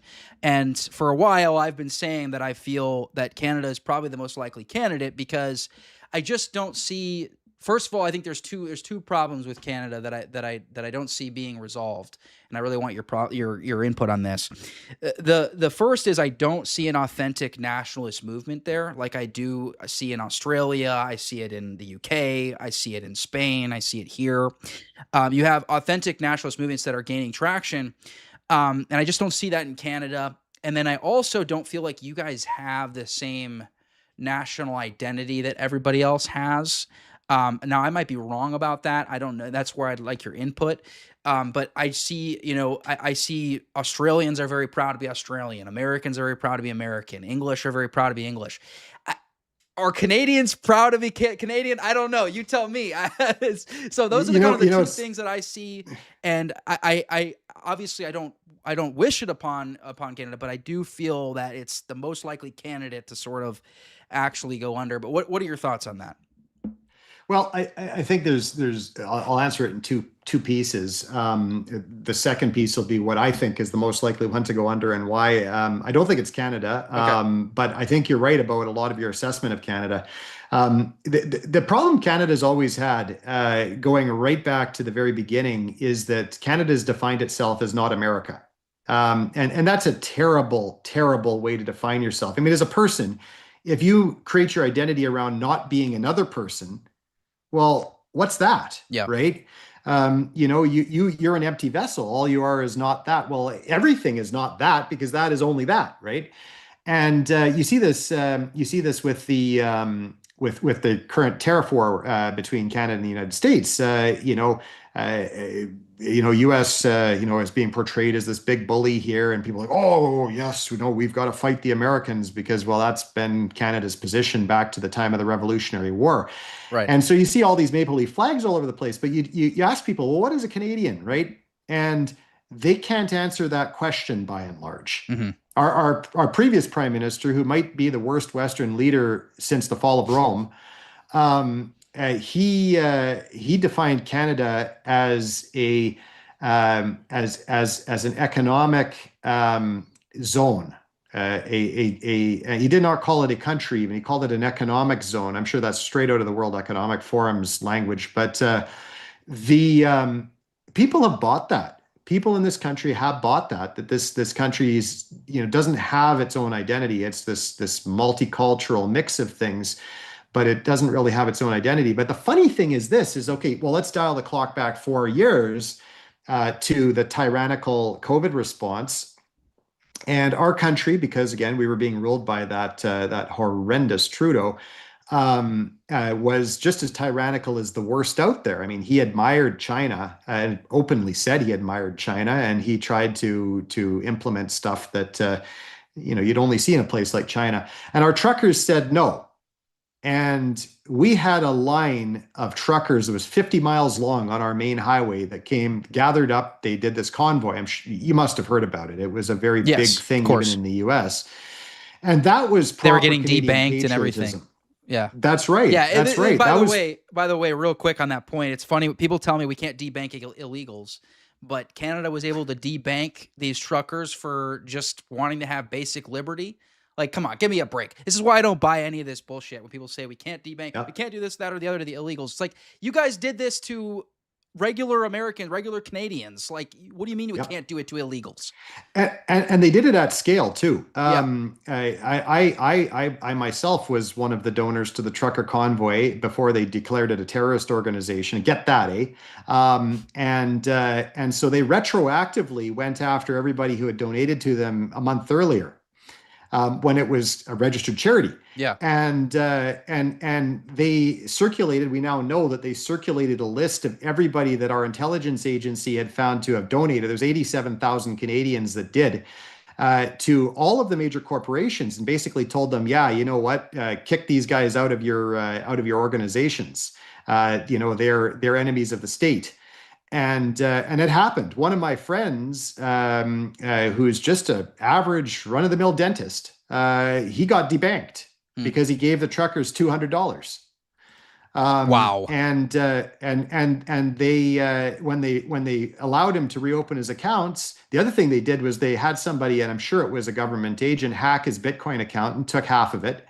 And this happened. This is people that I know, people that I go for beers with, but that trucker protest showed that there still is a pulse under all of the weight that's been layered on top of Canada that is willing to stand up, and we can say what we want, but the trucker protest is what turned things around during COVID, because I'm convinced if it weren't for the truckers, if it weren't for Ron DeSantis, and it weren't for the self-interest of Boris Johnson, we would still be under lockdowns, and they'd be going house to house with vaccine syringes, because that's what they wanted to do. That's what they told us they were going to do. In Canada, they ordered 10 vaccines for every individual person that we had. What were they going to do with all of that, right? So there is still life in Canada. Okay. I think that's the point I'd make. It's there, right? It's heavily suppressed, but it's there. I think the countries that are going to fail first are in Europe. And I think you're going to see the United Kingdom and Sweden bite the dust very soon. And I think France is right there behind them. And I would have said those three. And then Spain went ahead and did something truly insane this year. And now I wonder whether Spain is literally actively committing suicide in front of our eyes. But the problem is the difference between Canada and Europe is it's not a matter of nationalist movements within those countries. It's a matter of what types of freedoms we still have under constitutional protection. Okay. And in Canada, we still have the right to homeschool, right? In France, it's a criminal act to homeschool your child, right? And so if you're a fertility island and you're trying to protect your culture and you're trying to prevent your children from being sucked into the morass of the modern world, homeschooling is your best defense. And it's illegal in Germany. It's illegal in France. It's illegal in Sweden. I'm sure it'll soon be illegal in Spain as well. Yeah, I think I would have agreed with you about the UK a year ago, but I'm very white-pilled on Rupert Lowe and Restore Britain because they have gained an unbelievable amount of traction. Shockingly, I mean, they won all 10 of their elections that they ran in, which was just an unbelievable white pill. People are increasingly anti-reform and increasingly pro-restore, and I actually think Restore is the best mainstream nationalist party that is in really anywhere in the West right now. I think every other one is extremely subverted and hijacked, kind of like MAGA. And I don't think that Restore is near. Obviously, there's subversion. People bring out that Rupert Lowe is Zionist adjacent and things of that nature. I actually have a whole take on this that I see Rupert Lowe as sort of an inverse or basically a Massey figure in the UK. I think that the Zionism and the mass migration issues are sort of inversed. I have this take that although both are major concerns in both Europe and the United States / North America, I think here in the United States, Zionism is a more deeply rooted and fundamental problem.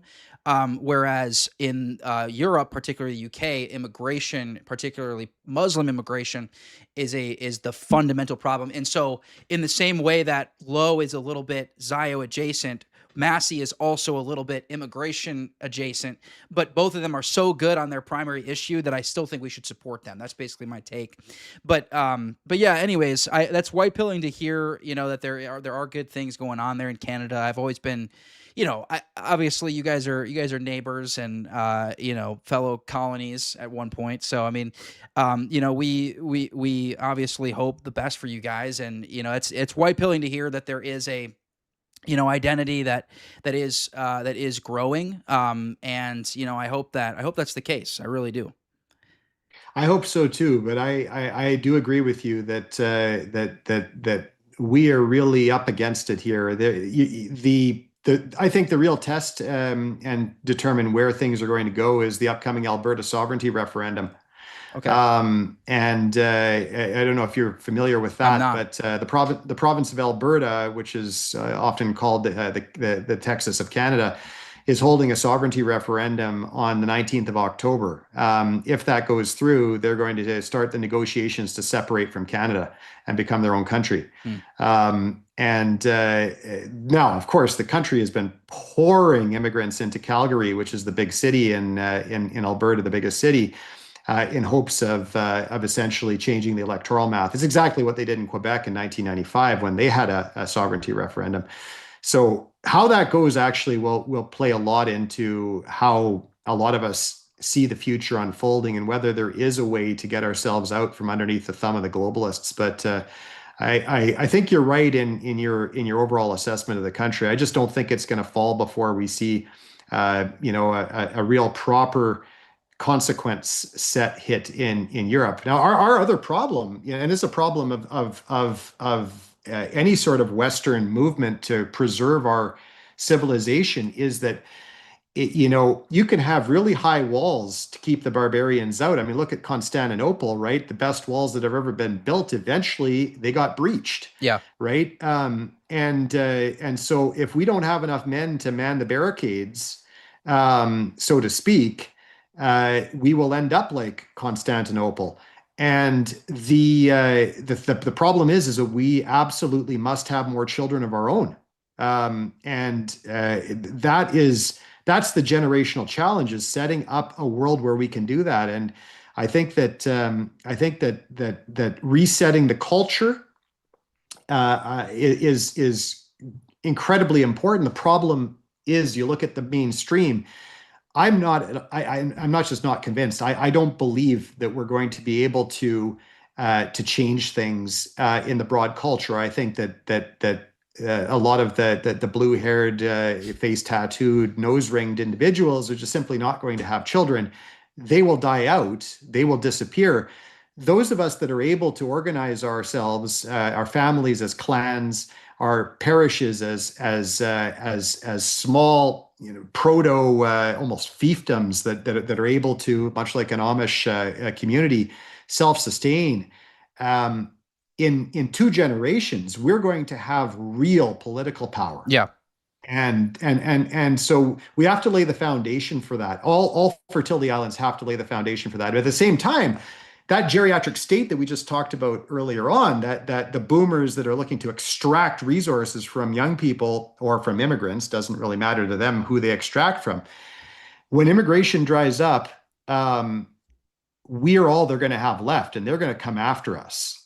So we also have to be prepared for that coercive taxation and all of the different regulatory ways in which you can try and force people's children into that awful system that has ruined so many people. Yeah, I have a couple things I want to ask you about regarding this. So first of all, you brought up sort of the cultural revolution that's happening, and how the people that are driving it, that are trying to resolve this moral decay, are the only ones that are having children. And I actually, it's a huge white pill as far as the long term. The black pill is that we don't have time. We have to act now. This is a state of emergency, and this is what I tell people all the time. And this is why Trump was substantially better than the alternative, is because he's actually brought our migration to net negative for the first time in American history. Although he is still, for the most part, pro-immigration, he's put measures in place that are mitigating it, right? We don't really have hardly any illegal immigration. Even legal immigration is being mitigated with these, measures that he's implementing with the H-1B program, for example. So we are in a state of emergency, and we have to take political power now, which is something I'm advocating for. Is here it's the GOP. I believe that we need to subvert the GOP, and we need to run under their flag. Unfortunately, that's how the machine works here. It's a 2-party machine here in America. There is no third party. It's literally impossible. And so all this to say, I wanted to ask you, though, about a take I have regarding perpetual population increase. So I often will say that I think it's actually propaganda, that this notion that you have to perpetually increase in population size. I think this is something that a lot of the reports that draw necessity for mass migration are actually built on this false assumption that you need perpetual population increase. And actually, we see this with Japan. Japan has had a population decrease, and their GDP per capita has actually gone up. Their quality of life has gone up. Their national identity is returning because they have good leadership right now under their female prime minister, which is a judgment, but sometimes necessary. Sometimes God will do that. Sometimes God will bring a woman to do the job because none of the men are stepping up. That sometimes happens, and that's what's happening in Japan. It's not ideal, but it is a judgment, and it is what they needed. So yeah, all this to say, what is your opinion on that? Like, do you think that it is the case? Like, what are the ramifications of, slowly decreasing in population? Like, for the United States, I have my eyes set on somewhere between 200 and 300 million. That I would love if we were at that number, really, just indefinitely. I don't think we need to go higher than that. And so what's your opinion on that? So the problem when you look at that is that you have to look at the structure of the population itself, right? And if we were to suddenly say, okay, well, we're going to go ahead and we're going to have a stable population, because of the way that our population structure is right now, you're going to end up with a situation where you have one retired person for every worker. And in order to make that work, we have to massively restructure seniors' entitlements. And that the problem in a democracy is I don't think, well, certainly in Canada, we don't have the numbers to do it. And if Massey is any indication, the US is going to have the same sort of problem. Because as it stands, we're an inverted population pyramid, and the US is a sort of a diamond-shaped population pyramid. If you don't have enough workers, you can't keep the lights on, right? And so the problem is we can't transition to that in an instant. The flip side is that the answer to that problem is not to go and pillage all of the skilled workers from India and from Philippines and just get warm bodies out of everywhere else just so that your numbers are shored up. You have to have your own children. You have to have your own children to make that work. And yes, you're right. If you had a stable, if you caught it at just the right moment, right, and said, okay, we're going to stabilize this so that you have roughly proportional numbers of seniors to babies and children, that can work. The problem is that transition, if it was to happen right now, which for all intents and purposes, it has happened, right? If you strip immigration out of the yes. equation, the population is going down. You end up with this massive number of seniors and very few children. And the way our society is structured, that doesn't work. It just doesn't. And the conversation about markedly reducing seniors' entitlements so that we can make that work is a conversation boomers are not willing to have. Yeah. And not just their entitlements, entitlements in general. Yeah. But I mean, you look at Canada, right? So we have in our federal budget, over 20% of our federal outlays are a program called OAS, which is Old Age Security. Old Age Security essentially is a check that the government sends to all people over age 65, which is just under $1,000 a month. And they don't have to do anything other than just be living and breathing to get this. Mm-hmm. The government has a clawback mechanism, but that clawback mechanism kicks in at a family income of just under 340,000 Canadian dollars. So essentially it applies to 100% of retired people. And it's a quarter of our budget. It's a quarter of our budget. If we got rid of that program, our budget deficit disappears instantly and we have a large surplus, which we could then dedicate to other purposes.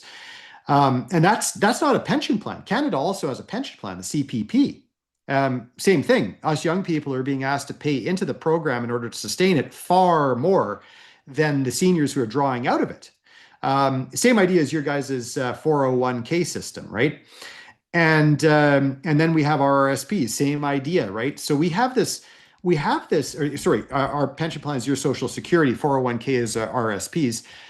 We have this system where we have immense transfer of wealth from young people to old people that is government enforced at the point of a gun on pain of imprisonment if you fail to pay, where that the 25-year-old who's struggling to support one child is forced to work at a gas station and yet is still being taxed, and that money is being transferred to a boomer who owns 7 houses and is only needing to draw 40 grand of retirement income in order to basically pay for food because they own everything else outright, and so they don't pay much in the way of taxes.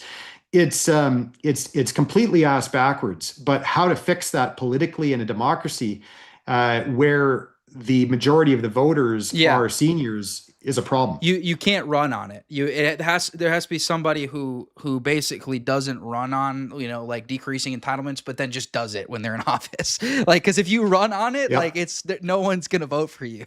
So and entitlements are, listen, like this is literally the biggest part of the everyone thinks it's the military. It's not. It's entitlements. Entitlements are substantially larger of a portion of our budget here. Is it the same case in Canada? Oh, huge, Yeah, huge. yeah. Our military receives hardly any of our budget. It's our entitlements, and then on top of that, we have our so-called free healthcare system, and that Mm, sucks up another half of our budgets. And most of that money is going to seniors, of course. yeah.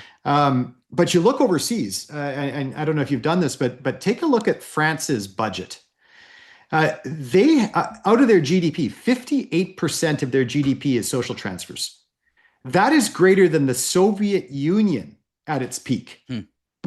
How is that sustainable? Yeah, that's insane.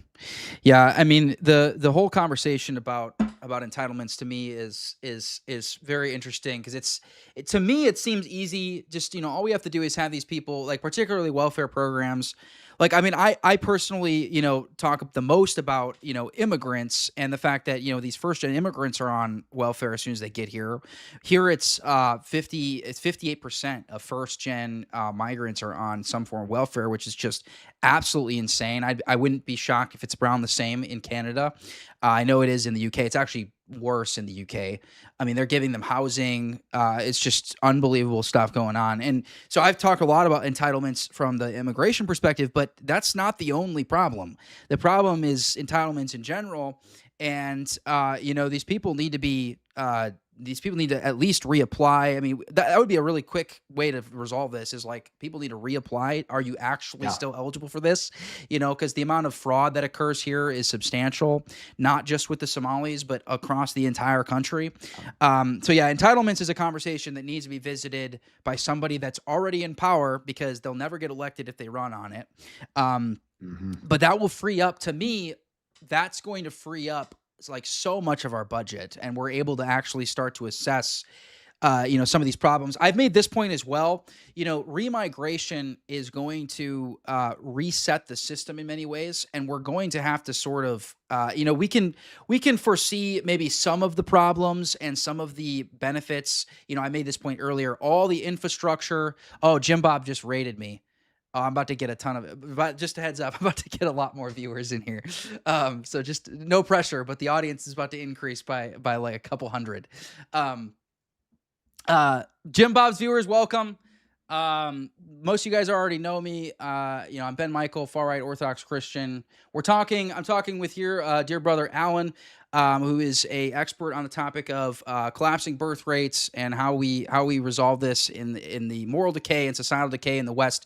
He's Canadian, and we're having this conversation right now. We're talking about entitlements, and I think that when we accomplish remigration, which I do actually have a remigration plan that I've laid out before, but when we accomplish that, I think that it's going to result in a lot of reassessing the actual problems we have, because I think so many of our problems, including healthcare, by the way, so all those resources that are being exhausted by immigrants, they're all freed up. All of the houses we've already built, they're all freed up. All of the roads that these immigrants are driving on, now it's only Americans, only Canadians that are driving on them. So like these are all things that have to be reassessed after remigration is accomplished. And I think this is another example of it, of this, sort of, the pyramid schemes that we have, or Ponzi schemes that we have, in our retirement systems and things of that nature. What's interesting about when you look at remigration, it's interesting. There's going to be a natural remigration, and you're actually already starting to see it in Canada and Western Europe. Unfortunately, it's not the remigration that your plan is talking about. I'll give you the background on this. So right after the fall of communism, Poland, which is where my people are from, was obviously desperately poor. They had just basically been raped by Russia for 50 years, and the communist system had ruined everything. So they were desperately poor. Suddenly they're in the European zone, and everybody who had a dream of being a better, building something, as a business or becoming, professional or whatever, they all moved to the UK, right? Yeah. And in the 1990s and the early 2000s, it got to the point where in the UK there was it's hard to imagine in today's world, but literally there was discrimination against Polish people in the UK. Like we don't want you here. I mean, like come now? Like I get that on one level, but like, I mean, these are people from your civilization, you know, they're not from outside of your civilization. Right. But anyways, they went there, and over the intervening 20 years, Poland went from being way poorer than the UK to being richer than the UK, which it is now. On top of that, it went from being essentially anarchy to being a much safer society than the UK, because the UK has decayed really considerably over that time frame. And their tax rates are far lower in Poland than they are in the UK. So what started happening about 10 years ago was successful Polish people started moving back to Poland. Mm. And what's happened is all of the successful Polish people have moved back to Poland, and even now the routine, regular, run-of-the-mill people from Poland are moving back to Poland because the opportunities are better. It's their home culture. The taxes are lower. There's less crime. There's much better social trust. And then you look at that, and what happened was they've left the UK, like kind of the best and brightest. The people that they wanted have left the UK. What's the UK going to be left with now are people that aren't going to succeed well in a place that doesn't have quite as good of, you know, a social welfare system. And so they're left with the welfare cases, right? And this is a problem across Western Europe. It is easier to succeed now at home than it is in Western Europe due to taxation and due to regulation. And it's an interesting thing I've seen in Canada. I have a number of acquaintances that are of Indian background, and I've started hearing about you know, every so often you hear, oh, so and so moved back to India. And why did they move back to India? Because the business opportunities were better. Wow. The taxes are lower. There's more opportunity in Bangalore or in Delhi than there is in Vancouver or Calgary. And that is an absolutely indicting thing to say about the current state of Canada. But the problem is that as the tide goes out, we're going to be left with the welfare cases that don't want to go back to India and be on welfare in India. And we're going to lose all of the entrepreneurs who we actually maybe wanted to hang on to. Yeah, no, it makes sense. Hey, while we have these viewers, I'd love for you to plug your book, kind of give the premise of what it's about. And yeah, go ahead and give it a plug. Sure. Yeah. So I'm the author of Gray Apocalypse, and it's a book that's essentially a summation of many years of my analysis of our current demographic situation and how it's leading us to full-blown civilizational collapse. It's not just a problem of the West; it's a problem of the Oriental world. It's now becoming a problem of India, which shocks a lot of people. Their fertility rate has collapsed. And the thing is that what the consequences as they unfold are for economics, politics, technology, family life, and how the consequences are coming at us like a runaway freight train.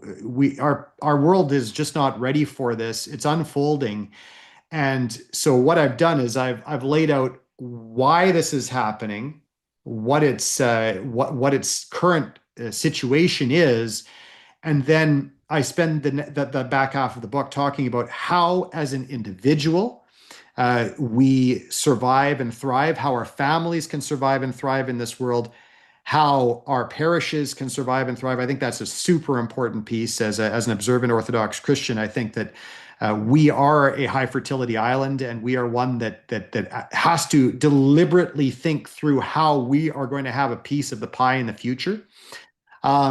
And by putting that all together, it gives a roadmap on how the fertility islands can become the seeds for the next wave of Western civilization. And I think it's really important. I wrote it because as a father, I'm trying to figure out how to give my 4 children good advice for their lives. And it evolved into something far bigger than just sitting them down at the kitchen table and saying, hey, here's the realities of life, right? Yeah. And so I wanted to share that with the world. And so I hope that people take a look at it. It's called Gray Apocalypse. And I am working on an audio book as well, version of it. Go pick up a copy, guys. It's over on, I saw it on Amazon. You can get on Amazon, get it. Where else can you get it? Yeah, Amazon in Canada, I can do direct sales, but okay. Thanks to the current tariff war, it's just simply non-economical to send it across the border. I see. But, well, thank you for the copy yeah. for me.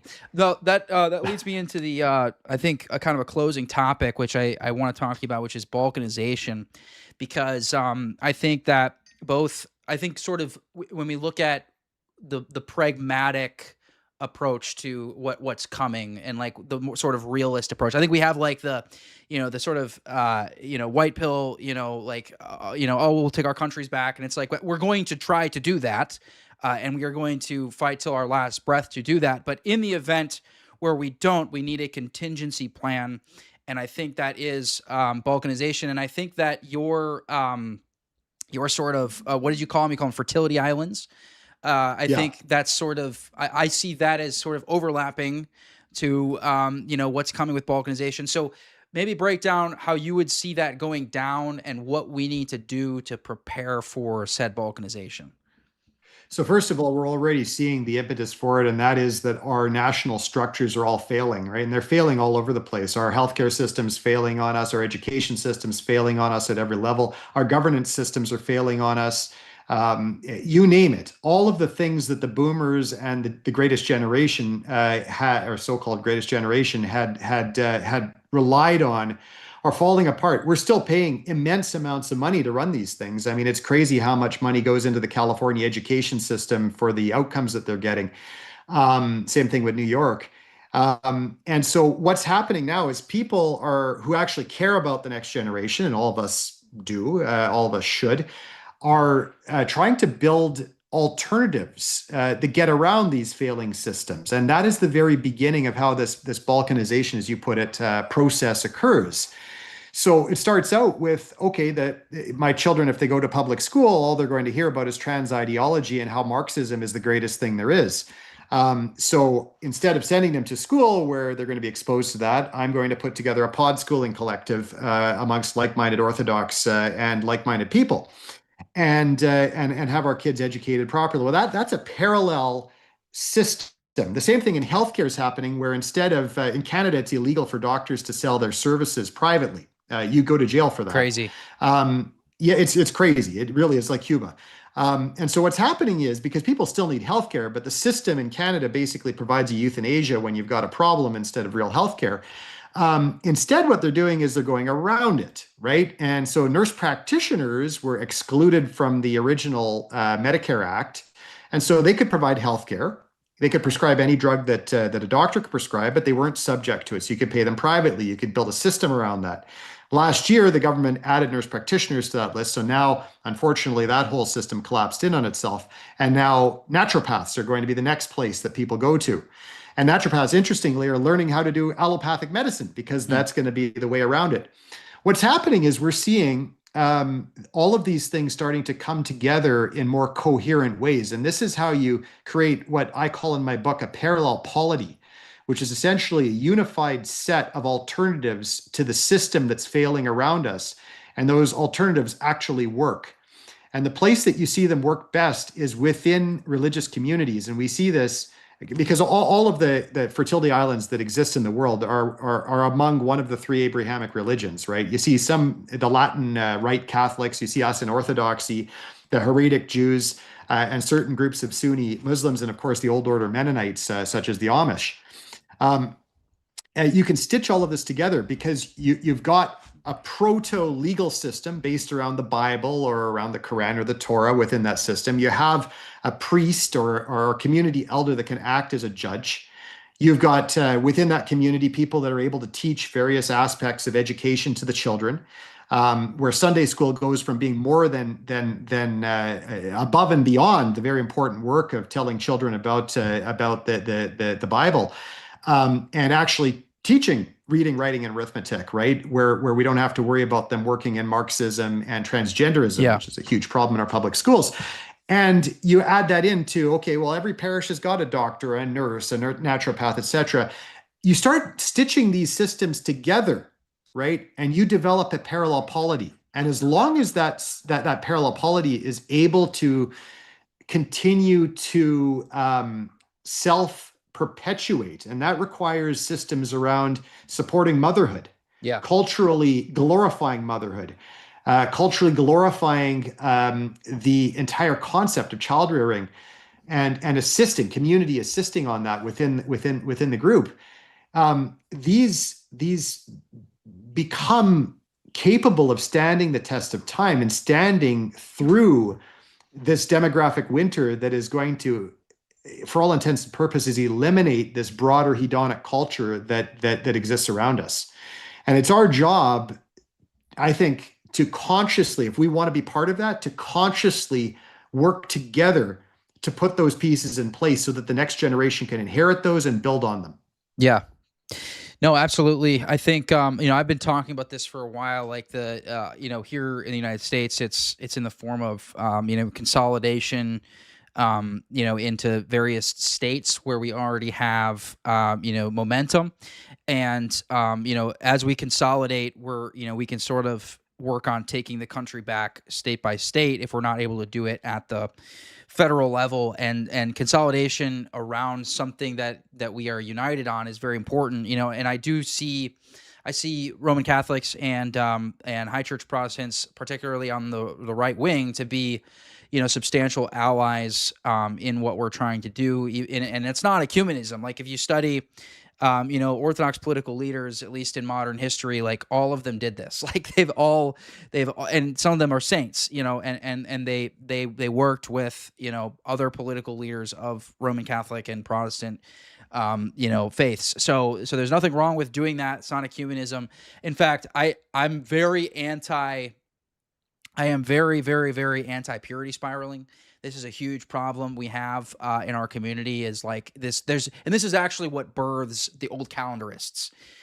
Is this purity spiraling? It's like it's never pure enough. There's always something wrong, and so like people criticize me for like supporting James Fishback, and it's like look, because he's Catholic, and it's like, guys, like, he's a political leader, like, and he's aligned on like 95% of things, like, and he's fighting. You have to understand, guys, we are up against the Epstein class. Like this is literally the prophets of Baal. Like that is who we are up against. And so, other Trinitarians who are, like-minded on these fronts are our allies. And guess what? We can proselytize during that process, and we can actually show them, hey, a big part of this problem is actually coming from the Vatican. So come on over. The water's warm. Yeah. That's what I do. Yeah, go ahead.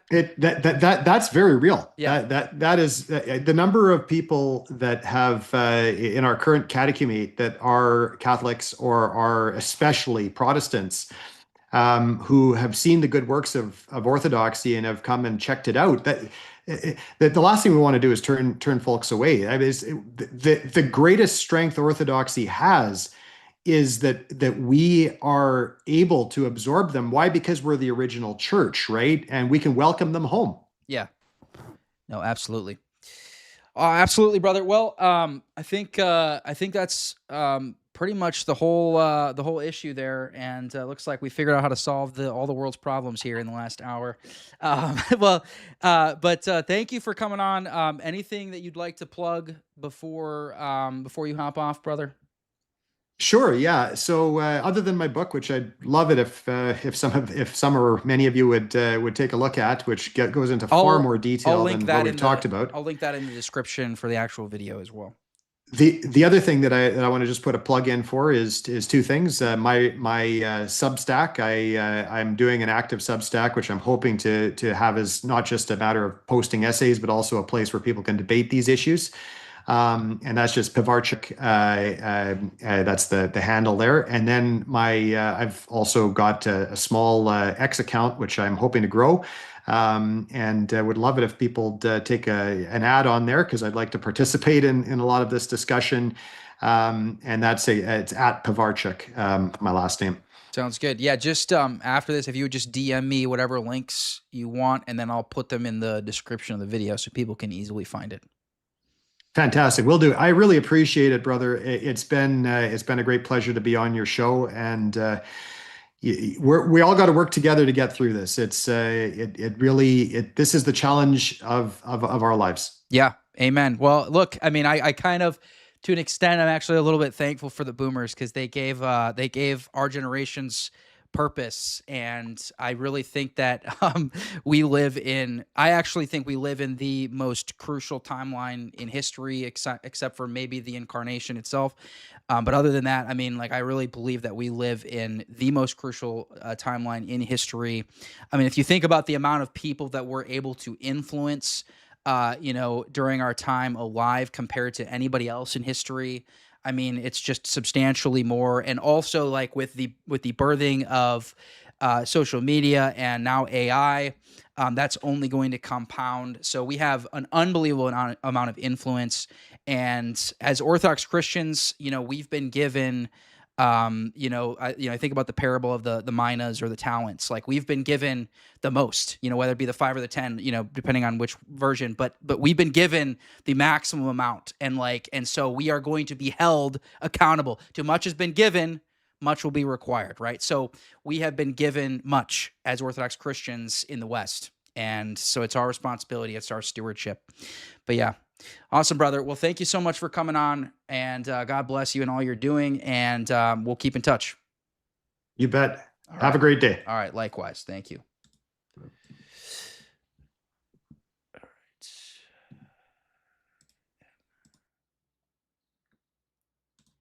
All right, guys. So many thanks to Allan for coming on. Like I said, I'll link everything in the comments, or excuse me, in the description. Guys, I'm gonna do a members only live stream here. So if you want to join up and be a member, then please sign up. And I'm gonna be going over a quote from a priest. That's too edgy for main live stream. Guys, those of you who are not familiar with my channel, I'm a far right Orthodox Christian. I do content against Zionism, content against content exposing the JQ, content in favor of the West and stopping replacement. This is what my channel is about. I'm an Orthodox Christian. So all of you guys from Jim Bob's channel are probably already either Orthodox or Orthodox adjacent. So you can subscribe if that's something you're into. That being said, here I'm going to cut to a members only live stream. I apologize. My chats are not working. I have to get that figured out here in a moment. But anyways, I'm going to schedule the members only live stream here. Okay. So in 60 seconds, it'll cut to members only. So if you're interested in being a member and supporting me monthly, I'd appreciate it. I have political office in the future. So it's a good way for you to support me monthly is being a member. And I also do members only live streams. I try to do them every week. So if you're into that, and then Thursday, I'll be back live again at 2:00 Eastern.